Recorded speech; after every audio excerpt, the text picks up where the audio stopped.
Maya put exactly $1,000 on her store credit card in January. She paid on time every single month, without missing once, for 14 years.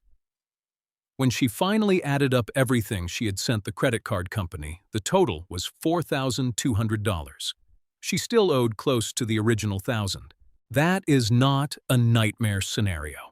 That is just minimum payments doing exactly what they were designed to do. Right now, Americans are sitting on $1.3 trillion in credit card debt, and in 2024 alone, credit card companies collected $160 billion in interest on top of that. Most of that money was extracted one minimum payment at a time, from people who were paying on time, never missing a due date, and still going nowhere. Today, we are running the actual math, because the numbers most credit card companies hope you never calculate are sitting right there on your statement every single month. To understand how $1,000 becomes $4,200, you need to understand what a minimum payment actually is at the structural level. Most credit cards set the minimum at roughly 2% of your current balance, or a flat floor amount, whichever is higher. On a $1,000 balance, 2% means your minimum payment is $20. $20 sounds completely manageable. That is not an accident. Maya's store card sits at 29.99% APR. That is a real rate, one that tens of millions of Americans currently carry on retail and store credit cards. At 29.99%, the monthly interest rate works out to 2.499%. On $1,000, that generates $24.99 in interest every single month. Her minimum payment is $25. $25 goes in. $24.99 comes straight back out as an interest charge. 1 penny reduces her actual balance. The credit card company gets $24.99. Maya's debt moves from $1,000 to $999.99. Next month, the same thing. The month after, the same thing. After 12 months of perfect on-time payments, Maya has paid $300 and still owes $997. She's paying to stand still, and she does not even know it yet. The Federal Reserve reported the average APR for accounts actually accruing interest at 21.52% in the first quarter of 2026. At that rate, on $1,000, the monthly interest is about $17.90, and a $25 minimum leaves only $7.10 reaching the actual balance. Maya is at 29.99%, which is where millions of store card holders actually live. And at that rate, 14 years later, she has paid $4,200 while her original balance is still sitting there. Here is the part that makes this especially hard to escape. The minimum payment shrinks as your balance shrinks, which sounds like progress. It is the opposite of progress. When your minimum gets smaller as your balance falls, you are paying less and less toward a debt that is still generating full monthly interest on whatever balance remains. The result is an extremely long tail, a debt that appears to be slowly dying but is actually designed to drag on indefinitely. The Consumer Financial Protection Bureau noted in its 2025 Credit Card Act report that minimum payment floors have been rising. The most common floor is now $40, up from $25 a decade ago.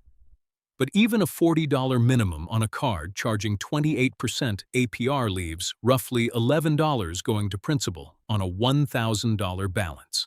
$11 per month toward a $1,000 debt. At that rate, the payoff timeline stretches past 6 years. This is not a glitch in the system. This is the system working exactly as designed. And here is the psychological layer that makes it bulletproof. When you make that $25 payment and the card confirms it was received and your account is in good standing, everything feels fine.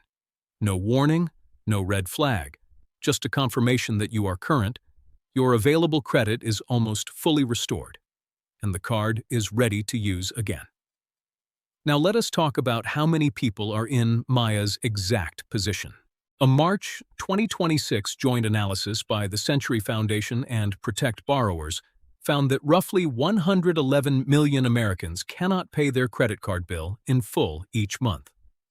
Of those 111 million, more than 27 million can only afford the minimum payment. The CFPB's 2025 report found that about 15% of general-purpose cardholders make only the minimum payment every billing cycle, and 47% of American cardholders carry a revolving balance month to month, according to Bankrate data through December 2025. Among Gen X cardholders, that number jumps to 53%, same number for millennials. The average Gen X credit card balance is $9,600. At 21% APR on minimum payments only, that is a payoff timeline measured in over a decade. Here is what might be the most revealing data point in all of this. A Wallet Hub survey found that 49% of Americans now describe credit card debt as normal, not a crisis, not something to aggressively eliminate, normal. And 42% say they expect to carry credit card debt for the rest of their lives. That is not pessimism. That is what happens when a system is engineered to feel permanent. Now let us meet someone else. Derek has the same credit card as Maya, same bank, same APR, same rewards program. Derek pays his full balance every single month. He pays $0 in interest. He earns 2% cash back on every purchase. His card is essentially free money. Here is how that is possible.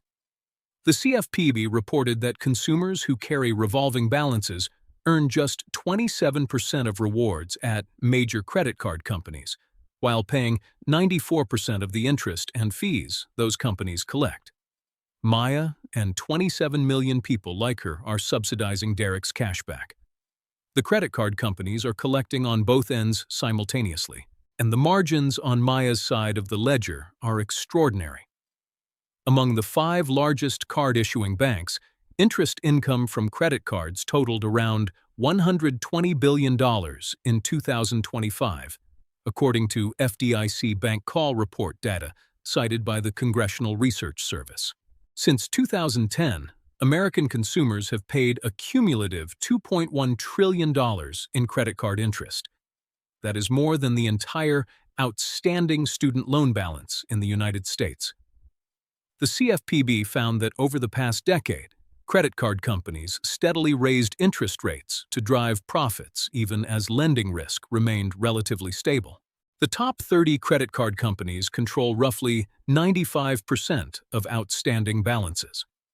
A CFPB analysis confirmed these large banks charge between 8 and 10 percentage points more in APR than small banks and credit unions across every single credit score tier.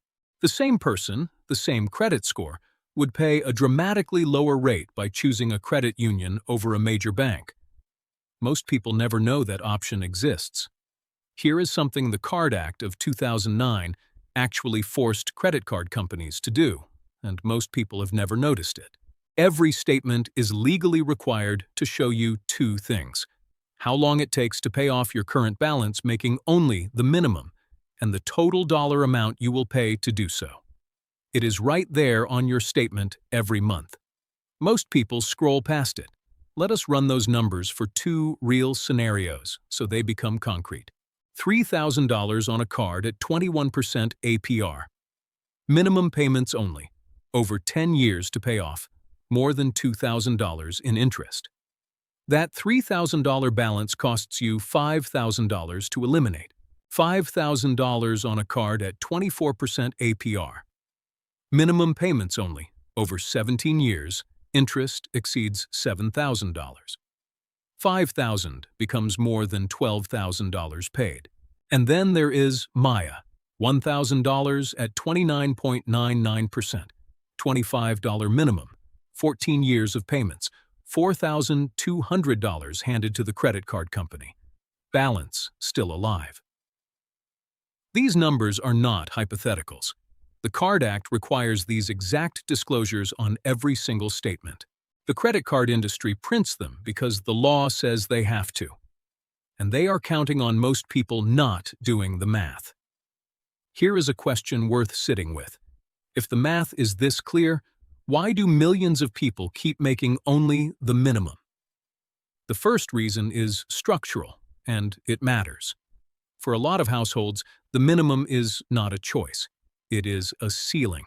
A 2026 Bankrate survey found that 56% of cardholders with household income under $50,000 carry a revolving balance month to month. For those households, paying more than the minimum is not a discipline problem. There is nothing left after rent, groceries, and gas. The second reason is psychological. When a balance is large and the gap between the minimum and a meaningful payment feels impossible, people stop trying to close that gap. If you owe $6,000 and would need $500 a month to pay it off in a year but only have $100 extra, the math feels hopeless. So people stay at the minimum. The third reason is the product design itself. Credit cards are revolving credit, which means available credit refills as you pay it down. The moment Maya pays her $25, her available credit restores by $25, and the card is immediately ready to use again. That is not a coincidence. That is intentional product architecture. The fourth reason is normalization. When nearly half of Americans describe credit card debt as a normal part of life, making only the minimum does not feel like a crisis. It just feels like how things are. Here is where the numbers start working for you instead of against you.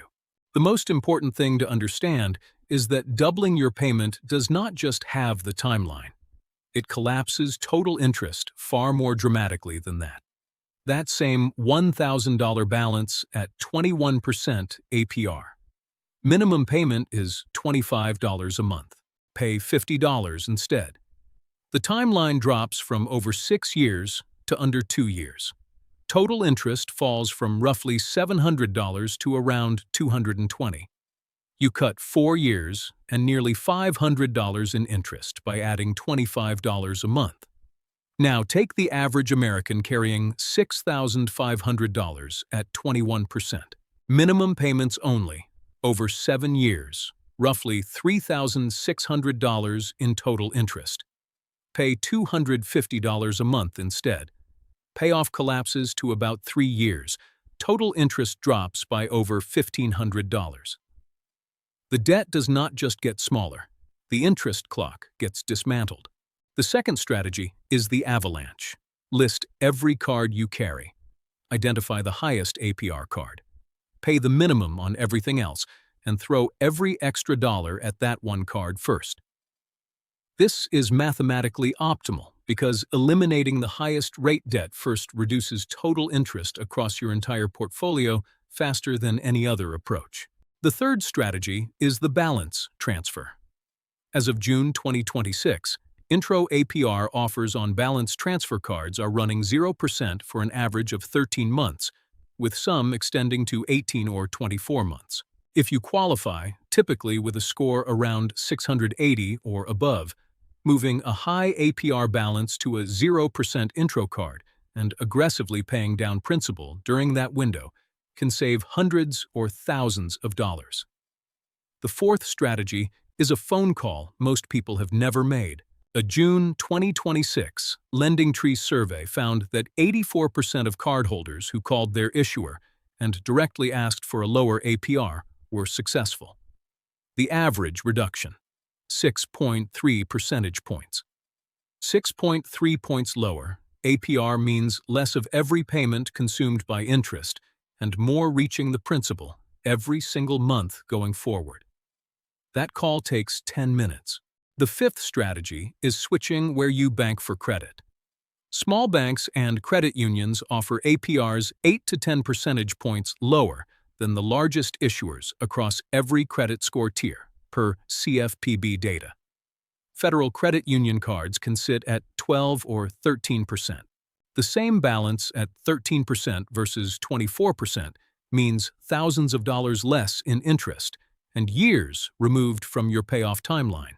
Credit card APRs climbed from 16.45% in 2021 to 21.52% by early 2026, following Federal Reserve rate hikes meant to fight inflation. When the Fed raised its benchmark rate, credit card companies raised APRs in lockstep. When the Fed cut rates in late 2025, credit card companies moved much more slowly in the other direction. The spread between what banks pay to borrow money and what they charge cardholders is at an all-time high. That gap is pure margin, and it is concentrated. The top 10 credit card issuers control 83% of outstanding balances. That level of market concentration makes competitive pressure on rates almost non-existent. Bills in the 119th Congress have proposed a 10% APR cap for consumers. 83% of Americans surveyed by WalletHub support some form of government limit on credit card interest rates. As of 2026, no such federal cap exists for the general population. That context matters because it tells you the system is not going to fix itself from the outside anytime soon. The only person with urgency to fix it is you. Maya eventually stopped making the minimum payment. She started paying $150 a month on that store card. The card that was 14 years and $4,200 away from being paid off was gone in under 9 months. The difference was not income. It was not a windfall. It was understanding what the minimum payment was actually doing to her money. Every extra dollar applied to principal saves more than $1 in future interest because it reduces the base that interest compounds on. And that math accelerates the further along you get. The credit card company has no urgency for your balance to reach zero. A paid-off balance generates zero interest income. You are the only one in this equation with a reason to move fast. Let us bring all the numbers together. $1.3 trillion in total U.S. credit card debt in 2026. 27 million Americans making only minimum payments. $160 billion in interest collected from American consumers in a single year. And the specific math that makes it all concrete. $1,000 on a 29.99% store card at a $25 monthly minimum generates $4,200 in total payments across 14 years, while barely touching the original balance. Pull up your statement today. Find the disclosure box. Look at the total interest and payoff timeline that the Card Act requires your issuer to show you. Then decide whether that number is something you're going to accept or something you're going to attack. If the math in this video changed the way you see your credit card statement, subscribe to The Wealth Metrics. Real numbers, no noise.